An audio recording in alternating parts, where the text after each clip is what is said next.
Thank you. Forget it, brother. You're going alone.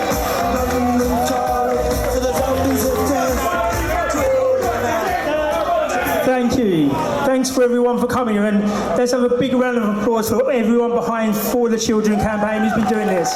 For the stewards, for the security, because this wouldn't happen without them. So, there comes a time though when silence becomes complicity. Today isn't one of those days, because today is the day that we tear off the mask and we show this country exactly what it has become. Let me make this clear. Our children weren't just failed. They were fed to the wolves and the government held the lead.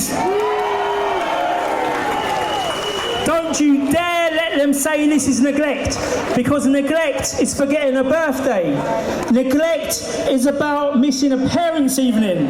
This is none of them, because this was grooming. This was rape.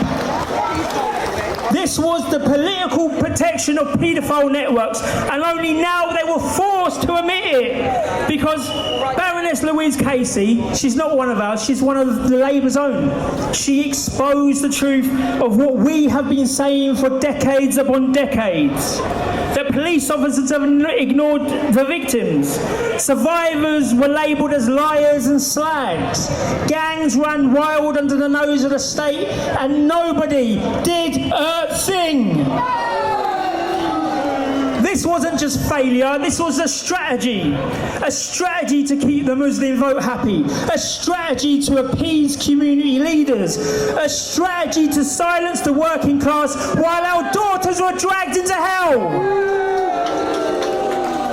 Where was Keir Starmer when the grooming gangs were being protected?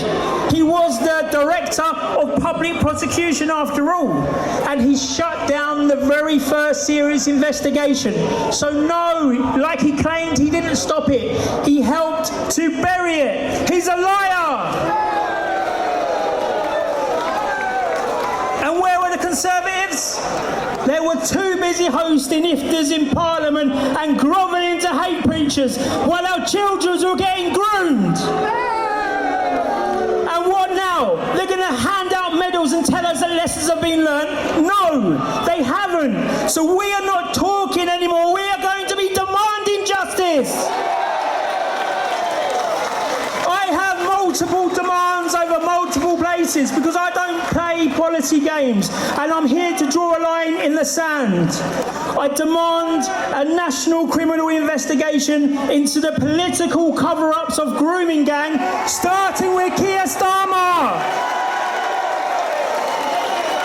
I demand the prosecution of any MP, any police officer or social worker who facilitated abuse through silence. I demand grooming gang survivors receive state-funded trauma support, way above what they give the illegals and the asylum seekers. And I demand that public trials for the paedophile protection networks, televised, let the people see. And here's where I go further, because I demand the end of multiculturalism as a policy. It has failed. It has cost lives. It ends now. I demand remigration of anyone who refuses to adopt British principles. I don't care where they came from. If they treat our daughters like me and our country with disrespect, they can leave. I demand the end of Islamic supremacy in British public life. You want Sharia? Go to Saudi. Here we live under common law. Here our women and children come first. You see, what's going to happen now is the left and all the mainstream medias, they are going to incorrectly call this hate speech.